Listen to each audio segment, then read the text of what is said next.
Orang boleh pinter, tapi jangan merasa pinter.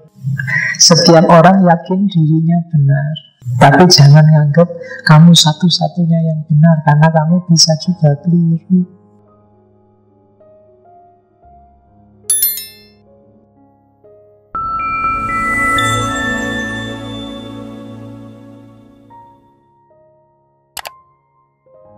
Assalamualaikum warahmatullahi wabarakatuh.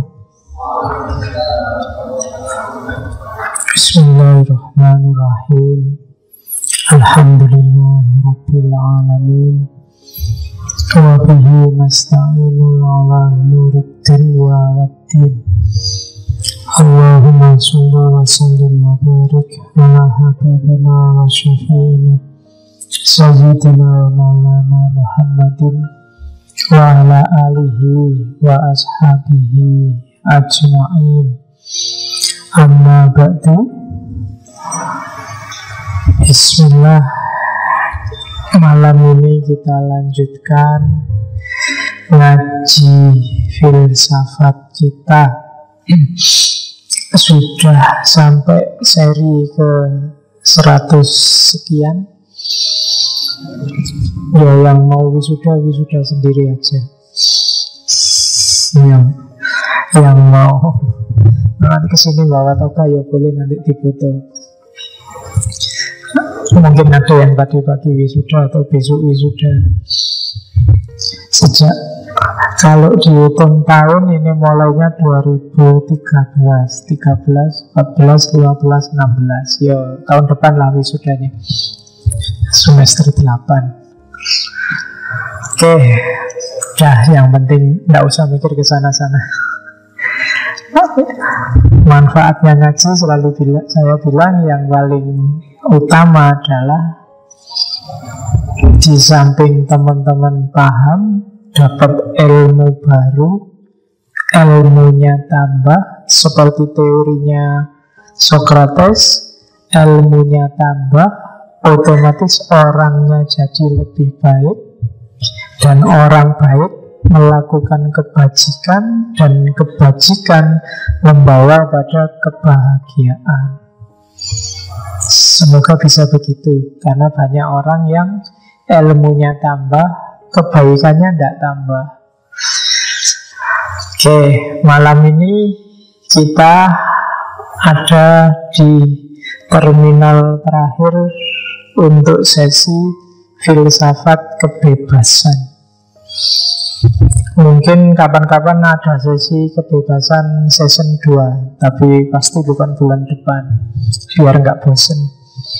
Bebas terus kan nggak enak, karena orang bebas itu harus mikir sendiri. Yang paling enak itu kan dipikirkan orang lain. Daripada kalian mikir orang, kan mending dipikirkan orang. Kalau dipikirkan orang berarti laris. Kalau cuma mikir kan tidak mesti kebales. Oke, malam ini kebebasan terakhir. Mungkin bulan depan kita mulai season baru. Saya masih belum ada bayangan. Cuma sementara saya punya ide, setelah kebebasan saya harus ngomong keadilan. Jadi nggak tahu, mungkin ada beberapa tokoh, tapi yang jelas minggu depan kalau memang jadi keadilan, saya harus mengantarkan dulu. Jadi pengantarnya minggu depan. Terus beberapa tokoh, mungkin bisa masuk John Rawls, mungkin bisa masuk yang kuno, bisa Aristoteles, bisa dari teologi masuk lagi. Kalau bosan teologi Islam, kita bisa masukkan teologi yang lain. Misalnya di Kristen ada Reinhold Niebuhr yang punya teori keadilan yang bagus juga. Atau yang orang-orang baru seperti Robert Nozick, dia juga punya teori keadilan yang lumayan. Tapi dilihat moodnya saja ya, saya moodnya kemana nanti minggu depan dan bulan depan. Oke, bismillah. Malam ini kita konsentrasi ke beliau, Syekhul Akbar Muhyiddin Ibnu Arabi. Gelarnya banyak, awas keliru sama Ibnu Arabi yang satunya.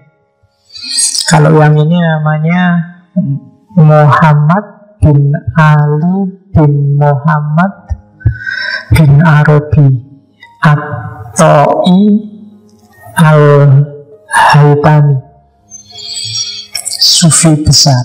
Ada lagi sama-sama Ibnu Arabi, namanya adalah Abu Bakar Muhammad bin Arabi.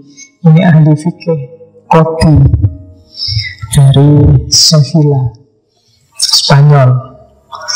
Sama, lebih tua Abu Bakar sedikit, karena nanti Ibnu Arabi ini diantara guru-gurunya itu sepupunya Abu Bakar bin Muhammad Ibnu Arabi. Jadi dua orang yang sama. Hati-hati keliru kalau googling, kalau nggak ngerti dianggapnya foto-foto Ibnu Arabi. Yang satu fikihnya kuat, yang satu dikenal sebagai sufi besar. Lakopnya banyak, ada Muhyiddin, ada Syekhul Akbar, ada Qutbul Arifin, kutubnya para arif. Ada juga Khotamul Aulia, selengkapnya Khotamul Aulia Al-Muhammadiyah. Tidak ada hubungannya sama NU. Ya. Jadi ini semacam apa? Menyaingi orang Arab. Ini kan ada persaingan antara Arab asli dan Arab yang tidak asli zaman-zaman dulu, zaman-zaman Umayyah, zaman Abbasiyah. Orang Arab kadang-kadang agak merasa tinggi, merasa besar, karena dari mereka lah muncul Khotamul Anbiya wal Mursalin.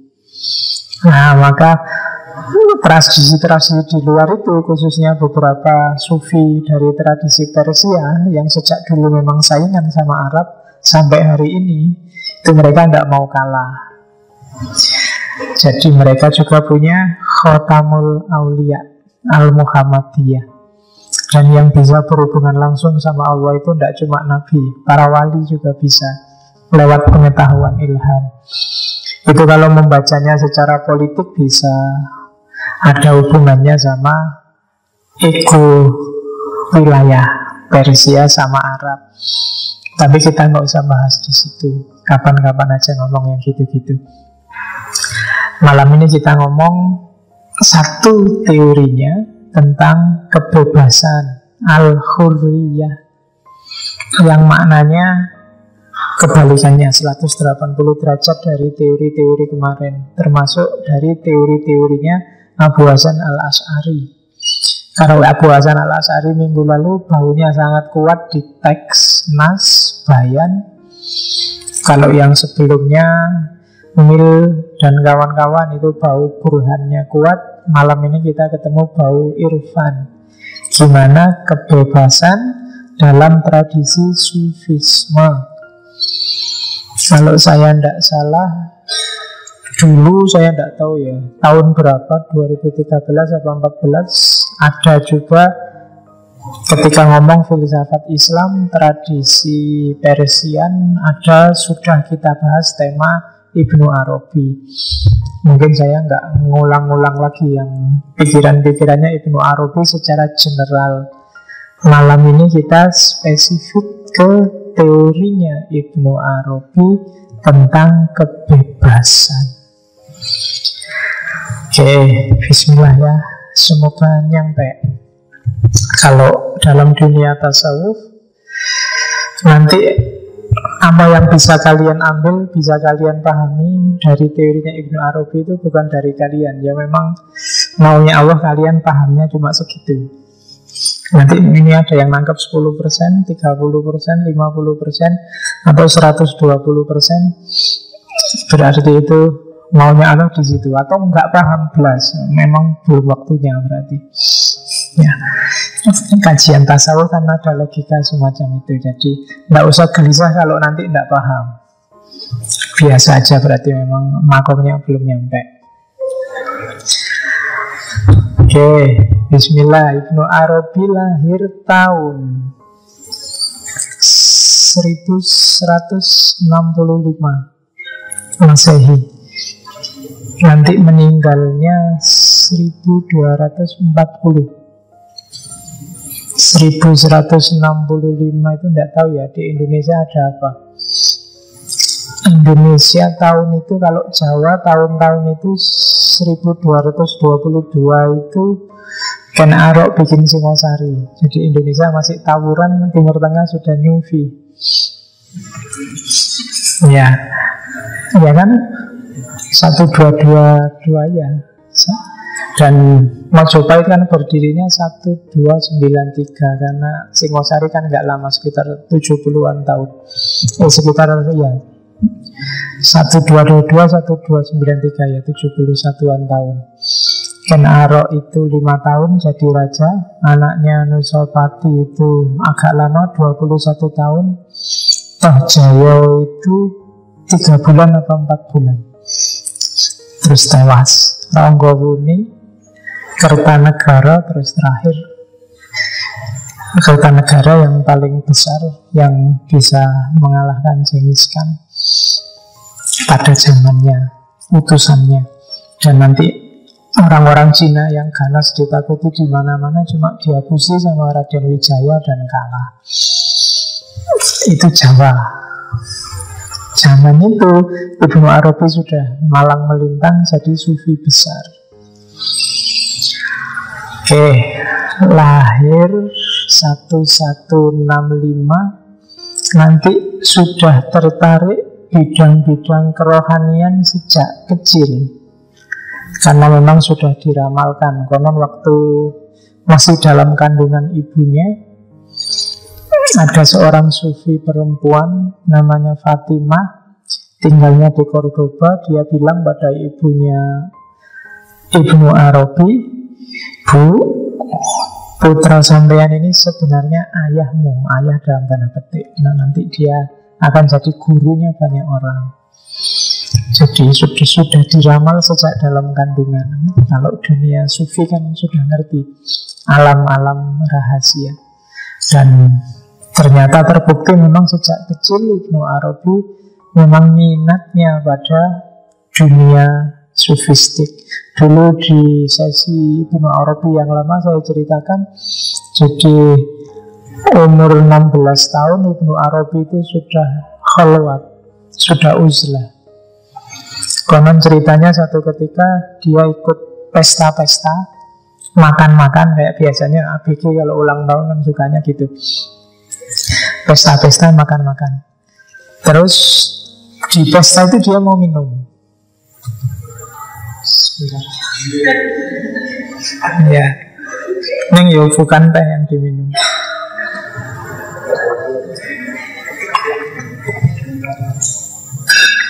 Ya, dia mau minum khamr, bir. Bir bahasa Jawa ya, bukan bahasa Arab. Karena bir bahasa Arab itu baik. Dia mau minum bir, tiba-tiba ada suara yang nyampe ke telinganya. Bilangnya suara itu, "Muhammad, apa untuk ini engkau diciptakan?" Namanya kan Muhammad bin Ali. Sampai 3 kali. Tiap kali dia mau minum ada suara, "Hei Muhammad, apa untuk ini engkau diciptakan?" Setelah itu dia keluar dari pesta. Ceritanya saat itu dia langsung melakukan khalwat. Detik itu juga selama 4 hari. Itu Ibnu Arabi. Jadi bisa diambil teladannya ya. Kalau mau macam-macam sama ini apa untuk ini aku diciptakan. Dan kalau nggak ada getarannya memang belum makomnya. Ya itu memang beda level, nggak apa-apa. Jadi setelah itu Ibnu Arabi ini menjelajahi banyak sekali wilayah, Mekah, Baghdad, dan sampai terakhir dia nanti tinggal di Damaskus. Hampir semua guru besar sufi dia datangi. Ibnu Arabi tidak meninggalkan tarekat khusus, tapi dia adalah kumpulan semua tarekat zaman itu. Itu Muhyiddin Ibnu Arabi. Di antara yang terkenal misalnya Kalau di buku-buku disebut misalnya Abul Abbas Al-Uryabi. Abul Abbas Al-Uryabi ini sufi, guru pertama sufinya Ibnu Arabi yang jarang dikenal orang. Jadi guru sufi ini satu ketika datang ke Sevilla dan Ibnu Arabi tahu, dan segera dia mengintrik pada Al-Uryabi. Nanti kalau teman-teman baca bukunya, banyak ceritanya Ibnu Arabi sendiri tentang gurunya ini. Kurang di buku-buku tarekat sufi dia jarang disebut. Tapi Ibnu Arabi mengenalnya sebagai seorang tokoh sufi besar yang disembunyikan oleh Allah. Cerita-ceritanya banyak tentang ini. Yang di Ibnu Arabi misalnya dia menyebut Syekh Al-Uryabi ini kalau wiritan itu tidak pernah panjang. Dia tidak pernah wirid neko-neko. Yang dia wiridkan hanya Allah saja. Jadi setiap detik yang muncul dari mulutnya, detak jantungnya, bunyinya hanya Allah. Tidak berani panjang-panjang. Ketika ditanya oleh Ibnu Arabi, Syekh kok sampean wiritannya cuma Allah, mbok yang agak keren dikit itu loh, yang panjang-panjang pakai kalimat-kalimat bersair yang ya paling tidak la ilaha illallah lah, kan lebih mantap. Katanya Syekh Al-Uryabi, saya takut karena umur itu tidak mesti. Jangan-jangan la ilaha illallah cuma bilang la ilaha terus wassalam. Jadi khawatir putus tengah jalan, sudahlah Allah aja. Dan sufi itu kan nanti dikenal orang yang sudah melekat sama Allah, detak jantungnya, langkah kaki, tangannya, semuanya bunyinya Allah. Itu Syekh Al-Uryabi. Ada cerita lagi satu ketika ada orang tua yang ngajak anaknya hafal Quran. Anaknya ini hafal Quran. Sini mungkin ada yang hafal Quran ya. Kalau enggak juz 30 ya 30 juz atau Al-Qurannya kan mesti hafal. Hafal Quran, hafal Pak. Al-Quran hafal. Cuma isinya enggak. Nah ini ada orang tua yang bawa anaknya yang hafal Quran. Cara dia memperkenalkan Al-Uryabi ini orangnya kalem, tenang. Tapi ketika diperkenalkan semacam itu, tiba-tiba dia marah. Kalau dalam sufi ini akhwal, hal. Hal itu kan kayak kudratullah, tiba-tiba dikasih. Orang yang senyum tiba-tiba bisa jadi marah karena akhwalnya diubah oleh Allah. Jadi orang tua ini memperkenalkan anaknya, Syekh, ini putra saya, masih ABG tapi hafal Quran. Dia termasuk orang yang oleh Allah dijadikan termasuk yang menjaga Al-Quran. Syekh Al-Uryabi marah. Katanya Syekh Al-Uryabi, yang sementara tidak mungkin menjaga yang abadi. Kebalik, Al-Quran yang menjaga anakmu, bukan kamu yang jaga Al-Quran. Jadi yang bikin kamu dapat beasiswa itu Al-Quran, bukan apalanmu. Malas kewalik. Ya, adakah yang minta beasiswa cara-cara tahfidz? Yang mbak khawatiri nanti banyak siswa-siswa berlomba-lomba hafalan Quran untuk dapat beasiswa. Semoga tidak itu niatnya. Ibnu Arabi ini sama Syekh Al-Uryabi agak lama, dan dia termasuk murid kesayangannya, meskipun kadang-kadang juga debat. Tapi suatu ketika ada cerita yang melibatkan Nabi Khidir. Jadi suatu ketika Syekh Al-Uryabi ini mimpi ditemui Nabi Muhammad. Nabi Muhammad cerita tentang seseorang, orang ini loh bagus, disukai oleh Allah. Paginya Syekh Al-Uryabi cerita pada Ibnu Arabi, Ibnu Arabi, tadi malam aku cerita ketemu Nabi Muhammad. Tadi malam aku mimpi, katanya Nabi Muhammad, orang ini loh bagus, Allah suka padanya. Ibnu Arabi itu ngerti kayak apa orang ini, dia karena masih sepupunya. Orang ini agak nakal, pokoknya tidak beres. Dan aslinya tidak setuju Ibnu Arabi, tapi dia diem aja tapi terus pergi. Di tengah jalan Ibnu Arabi ditemui ada orang tua kelihatan alim, terus bilang pada Ibnu Arabi, Ibnu Arabi, kamu harus terima dong apa yang dikatakan oleh gurumu. Gurumu masa bohong diawali besar. Terus Ibnu Arabi sadar, oh iya ya. Terus dia balik lagi ke gurunya, mohon maaf guru, saya sekarang percaya yang dikatakan oleh guru. Terus Al-Uryabi bilang, Ibnu Arabi, masa setiap kali saya ngomong terus kamu tidak percaya? Nabi Khidir harus turun tangan. Kasihan dia kalau kamu ngeyel terus. Setiap kali kamu ngeyel Nabi Khidir datang. Ternyata yang tadi ketemu Nabi Khidir.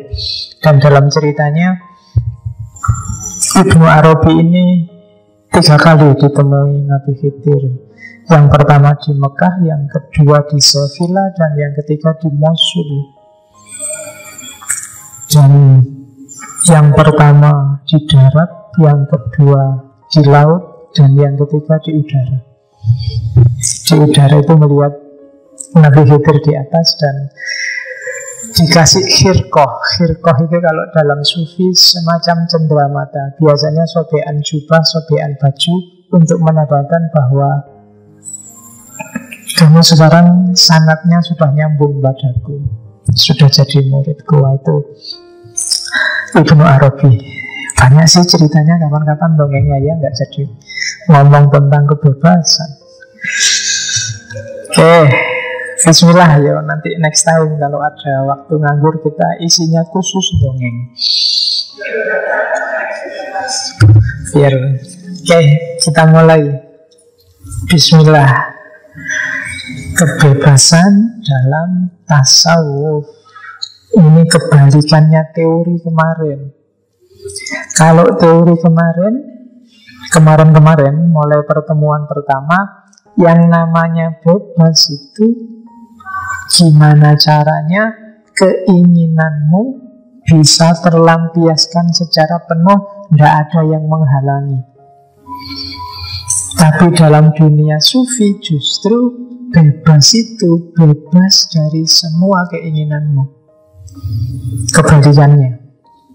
Jadi katanya para sufi, untuk kamu bebas, simple, nggak usah pengen apa-apa,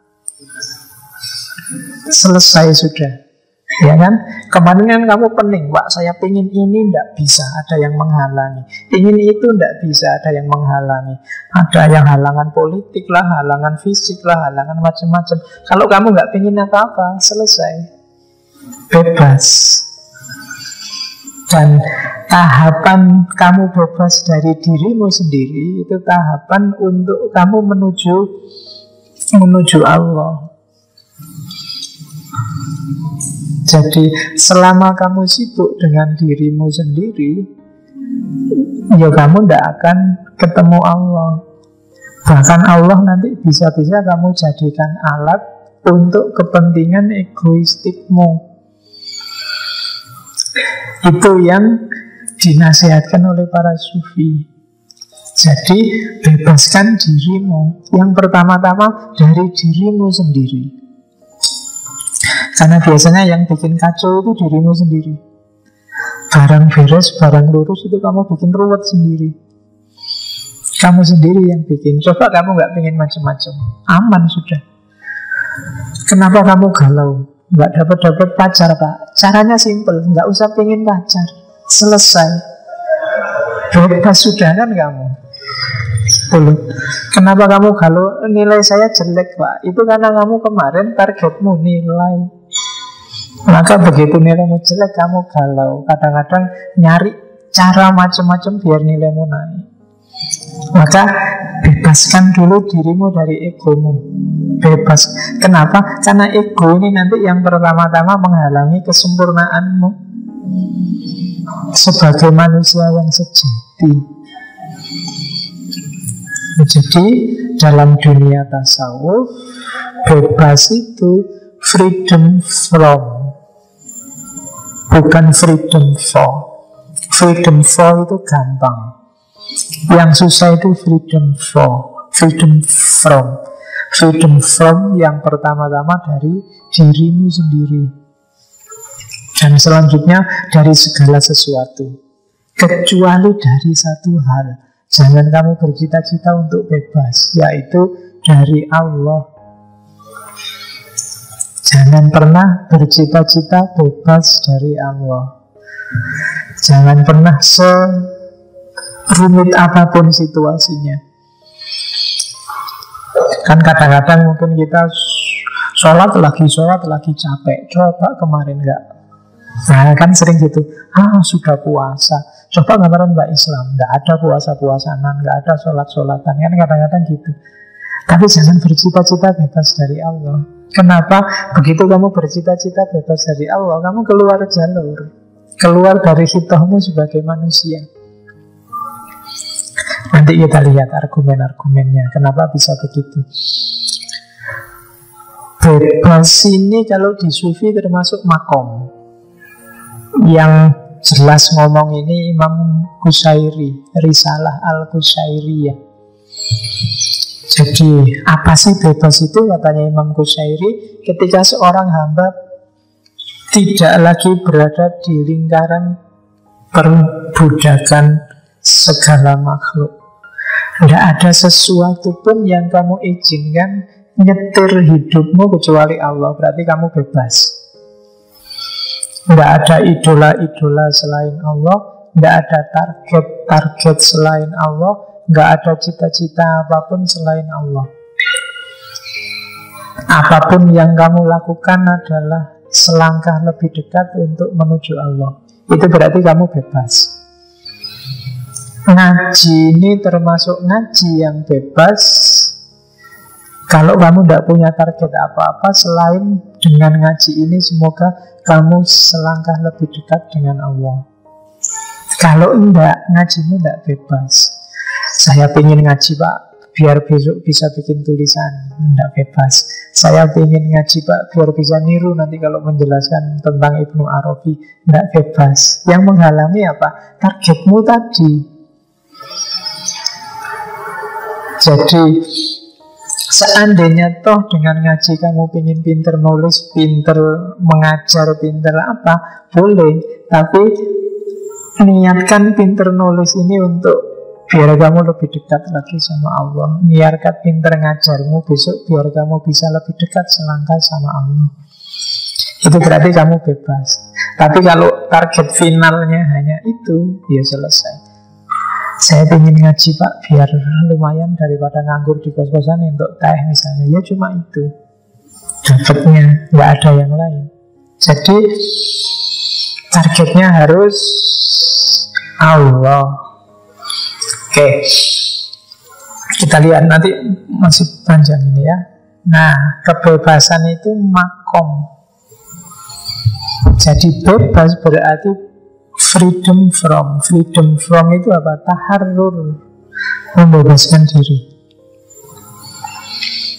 Bebaskan dirimu dari semua kungkungan kecuali Allah. Apalagi hawa nafsu, itu ada kata-katanya Junaid. Al-hurriyatu akhiru maqam lil arif. Seorang yang arif itu dia mencapai puncak pengetahuan yang dalam sufi namanya ma'rifat. Yang puncak pengetahuan ini tidak bisa dipelajari, dia harus dialami. Kalian bisa punya puluhan buku tasawuf, kalau cuma dibaca dan dipahami, kalian gak akan nyampe makom yang namanya ma'rifat. Dia harus dijalani. Gak baca buku gak apa-apa, asal dijalankan. Baik itu tasawuf yang filosofis, tasawuf yang nadhari, maupun tasawuf yang amali, yang akhlak. Tidak ada gunanya kalian ngaji kitab akhlak puluhan jilid kalau akhlaknya jelek. Karena akhlak itu bukan ilmu untuk ilmu, tapi ilmu untuk dijalankan. Sama kayak tasawuf, kayak bahasa Jawa, ilmu itu kelakone kanthi laku, harus ada lakunya. Berteori ndaki-ndaki tentang pacaran misalnya, kalau nggak pacaran nggak ada gunanya. Buat apa? Berteori tinggi-tinggi tentang kebaikan hati, kalau hatimu nggak baik ya nggak ada gunanya. Tiap hari ceramah anti korupsi, kalau dikit-dikit kamu sebenarnya korupsi ya nggak ada gunanya teorinya. Nah, itu puncaknya orang arif yang itu makrifat, itu adalah al-hurriyah. Ketika dia bebas dari semua keterikatan, semua perbudakan, semua situasi yang sifatnya di luar Allah. Makanya rumusnya Islam itu kan kholik sama makhluk. Jadi dunia ini hanya ada dua variabel, kholik sama makhluk. Di luar kholik semua levelnya adalah makhluk. Karena levelnya sama, maka tidak hierarkis. Tidak boleh ada tinggi rendah. Semua levelnya sama. Yang di atas kita hanya Allah. Nah, puncaknya itu al-hurriyah. Katanya Junaid al-Baghdadi. Junaid ini tokoh sufi yang kalau di Sunni dianggap tokoh pakem. Sunni itu kan teologinya ambil Asy'ari, Maturidi, fikihnya Syafi'i, mazhab 4, dan tasawufnya antara lain Junaid. Ada yang namanya Junaid di sini. Di Indonesia tidak dianggap keren kan nama Junaid itu. Ini aslinya nama bagus, itu nama sufi besar, Junaid al-Baghdadi. Satu ketika ada orang alim yang datang ke Junaid. Junaid, saya itu tiap hari puasa, sholat malam, tahajud, stop lah ngalah-ngalahi sufi-sufi itu. Tapi kok kalah populer sama sampean? Iya. Tapi kok Allah ndak ngasih aku keramat-keramat apa, kayak dikit-dikit apalah, rodo ampuh sidik apa, kok ndak dikasih itu ya. Oke. Terus Junaid bilang gini aja, kalau sampean pengen kayak saya, sekarang gini, buanglah semua bajumu, jubahmu, sorbanmu itu buangan sekarang. Pakailah baju paling jelek. Terus bawa kacang, dikalungkan, datanglah ke pasar, suruh orang-orang mukuli kamu satu-satu. Siapa yang mau mukul dikasih kacang. Orang itu harus bilang, subhanallah, astagfirullah. Kok gitu? Jawabannya Junaid, subhanallah, astagfirullahmu itu, subhanallah, astagfirullah itu kalau diucapkan orang kafir, dia jadi muslim. Tapi banyak subhanallah, astagfirullah, Allahu Akbar yang diucapkan orang Islam, karena mengucapkan itu dia jadi kafir. Kenapa? Karena subhanallah, astagfirullahmu itu simbol kamu merasa besar, kamu merasa benar, simbol bahwa kamu merasa paling top, dan itu sombong. Sombong itu dosa yang paling dibenci oleh Allah. Sombong itu indikasi kemusyrikan. Jadi jangan salah, meskipun tiap hari kamu subhanallah, subhanallah, subhanallah, atau pawai sambil Allahu Akbar, Allahu Akbar. Iya, jangan salah katanya Junaid. Allahu Akbar itu kalau diucapkan orang kafir dia bisa jadi muslim. Tapi ada kalanya diucapkan seorang muslim malah kafir gara-gara Allahu Akbar itu. Itu kritiknya Junaid. Maksudnya apa? Allahu Akbarmu membawa indikasi kesombongan. Sombong itu kan berarti kamu merasa besar, merasa bisa, tidak sadar bahwa kebesaran, kebisaanmu dan kebenaranmu itu dari Allah, bukan darimu sendiri. Kamu tidak punya daya apa-apa kalau Allah nggak mengizinkan. Nah, ini yang orang sering salah paham. Orang boleh pinter, tapi jangan merasa pinter. Setiap orang yakin dirinya benar, tapi jangan nganggap kamu satu-satunya yang benar, karena kamu bisa juga keliru. Nah, itu rumusnya, itu contoh dari Junaid. Dan puncaknya itu semua al-hurriyah, bebas. Kenapa ada orang yang seperti dicontoh tadi? Karena orang-orang semacam ini biasanya nggak bebas. Ternyata dia sholat malam, dia tahajud, dia puasa siangnya tidak karena Allah satu-satunya. Dia ingin terkenal, ingin dapat karomah dikit-dikit, ingin dapat melakukan sesuatu yang luar biasa. Kayak para wali kan gitu. Kalian kan biasanya seneng gitu kan, pengen cita-cita jadi wali, terus bisa membaca hatinya orang, terus bisa kan gitu cita-citamu biasanya kan. Seneng kalau baca keramat-keramat gitu, wah dahsyatnya luar biasa kan gitu biasanya. Oke, ya kalau cita-citamu ke situ berarti belum hurriyah, kamu belum bebas. Nggak mungkin jadi wali dengan itu. Gusti Allah yang ngerti. Meskipun Gusti Allah sangat sayang padamu, meskipun kayak gitu jangan khawatir. Gak usah minder, tinggal diluruskan dikit niatnya. Gak usah terus gak jadi sholat malam, gak jadi puasa. Tetap aja niatnya diluruskan dikit. Oke. Jadi kebebasan itu makom. Meskipun nanti di Ibnu Arabi ada juga hal, ahwal kebebasan, ahwal hurriyah. Katanya Ibnu Arabi, sekarang kita mulai di Ibnu Arabi ya. Ibnu Arabi sebelum merumuskan kebahagiaan harus kita pahami pikiran-pikiran asumsinya, dasarnya. Dari sinilah nanti dia merumuskan kebebasan. Yang pertama, kategori manusia. Jadi Ibnu Arabi bikin kategori manusia itu ada dua jenis. Ada insan kamil, ada insan hayawan. Insan kamil itu manusia sempurna, insan hayawan itu manusia binatang. Insan hayawan itu manusia yang berfungsi hanya pendorong-pendorong kebinatangannya. Akalnya nggak jalan, hati intuisinya macet. Akal hanya dipakai untuk, kayak minggu-minggu kemarin, menjustifikasi nafsunya. Hasratnya dulu, nafsunya dulu, baru akal dukung, baru dicarikan dalil Al-Quran.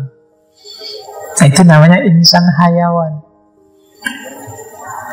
Jadi pacaran itu boleh kok Pak, karena kan sebelum nikah harus pacaran dulu. Logikanya kalau nggak kenal dulu kan kita nggak bisa hidup bersama. Itu dalil aklinya Pak. Naklinya juga ada Pak. Wa ja'alnakum syu'uban wa qabaila lita'arufu. Jadi itu kan pacarannya duluan, argumennya belakangan. Jadi dalilnya untuk menjustifikasi hasratmu, ambisimu, nafsunya. Itu namanya insan hayawan. Meskipun pakai Quran, meskipun pakai dalil. Jangan terlalu wow, jangan terlalu terpesona dengan orang yang pakai dalil. Coba kamu cek, dalil itu ada di depan apa ada di belakang. Kebanyakan ada di belakang. Punya pandangan dulu, punya pendapat dulu, punya aliran dulu, baru dicarikan dalilnya. Karena orang selalu tanya, pikiranmu gitu, dalilnya apa? Kebalik harusnya, dalilnya gini, harusnya kita mikirnya gimana, kan gitu. Kalian selalu pendapat dulu baru dalilnya.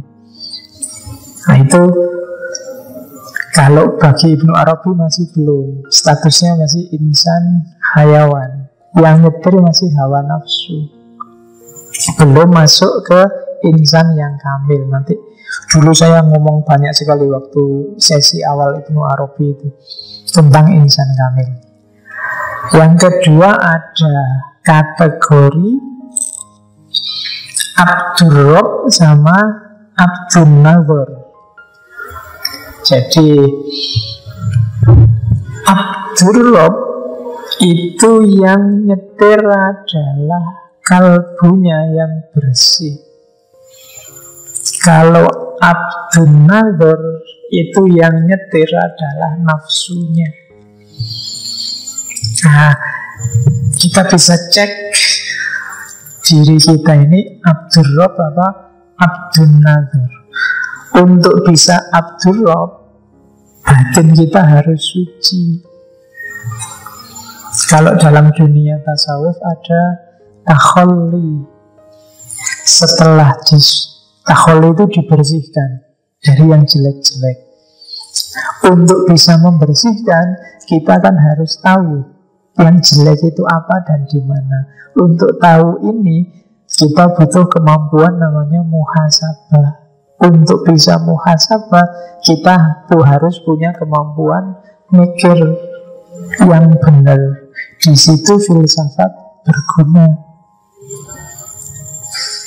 Jadi muhasabahlah, refleksilah tentang dirimu, temukan mana yang jelek-jelek, terus bersihkan. Itu namanya takhalli.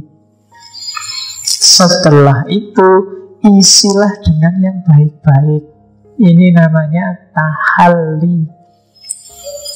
Kalau kamu sudah mengisi dengan yang baik-baik, pada puncaknya nanti kamu akan mengalami tajalli. Tajalli itu anugerah Allah ketika terbuka semua rahasia hidup. Itu tajalli. Di sufi namanya ma'rifat. Oh, ternyata hidup itu cuma kayak gini aja tuh. Ternyata intinya orang itu hanya ini saja. Itu namanya tajalli. Ini nggak bisa diteorikan. Kamu nggak bisa hanya baca buku sufi untuk ngerti Allah itu gimana, hidup ini gimana, nggak bisa. Kalau tajalli itu pemahaman langsung dari Allah. Kalau bahasa psikologi namanya kesadaran. Ada kesadaran ilahiyah namanya tajalli. Tidak, kesadaran itu levelnya beda sama sekedar pengetahuan. Kamu tahu kalau bohong itu jelek, tapi sering tidak sadar sehingga terus kamu bohong. Kadang-kadang, kalau terpaksa. Nah, itu namanya belum sadar. Kamu sadar loh kalau sholat malam itu baik, tapi kan saya nggak tahu masih ada nggak di sini yang rajin sholat malam. Tahu tapi kesadarannya belum muncul. Kenapa sih kok sufi itu mau-maunya ada yang semalam sholat ratusan rakaat, puasa nggak berhenti-berhenti, uzlah nggak selesai-selesai, kok betah? Karena dasarnya adalah kesadaran, tidak sekedar pengetahuan. Kenapa kadang-kadang kalian sok-sok tobat, pingin ibadah terus, pingin sholat malam, pingin puasa, kadang-kadang malesnya luar biasa. Karena basisnya belum kesadaran, belum tajalli. Basisnya baru pengetahuan. Itu bedanya. Indonesia ini kalau sekedar pengetahuan itu, teori negara bagus sudah ada sejak zaman Bung Karno dan kawan-kawan. Tapi kesadaran, baik kesadaran pemimpinnya maupun kesadaran yang dipimpinnya yang belum ada. Itu yang bikin kita susah jalan. Nah, kalau bisa takhalli, tahalli, tajalli, kita bisa jadi Abdur Rabb, hamba dari Tuhannya. Yang kedua, kalau tidak begitu, biasanya kita cuma Abdun Nazar, hamba dari akalnya. Males sholat misalnya, biasa aja kok, Allah aja nggak ribut kok. Kenapa sih orang ribut kita malas sholat? Nah, itu Abdun Nazar. Kamu cari alasan. Allah itu tidak butuh sholat kita kok. Allah itu maha kaya. Ngapain sih dia butuh sholat kita? Itu Abdun Nazar. Apa-apa dilakukan dulu, dalilnya belakangan. Itu yang sering terjadi. Kebanyakan kita Abdun Nazar. Jadi apa dulu, dicarikan alasannya. Melakukan apa dulu, dicarikan dasarnya. Itu namanya Abdun Nazar. Jadi seolah-olah kamu sendiri yang nyetir hidupmu. Nah, ini namanya bukan abdun. Karena abdun itu cirinya adalah pasrah pada majikannya. Makanya nama agamanya itu Islam, berserah diri. Kuncinya ada di situ. Selama kamu masih merasa jadi dalang, ya kamu tidak akan bisa jadi abdun yang sejati. Kamu abdun dari hawa nafsumu sendiri, dari akalmu sendiri.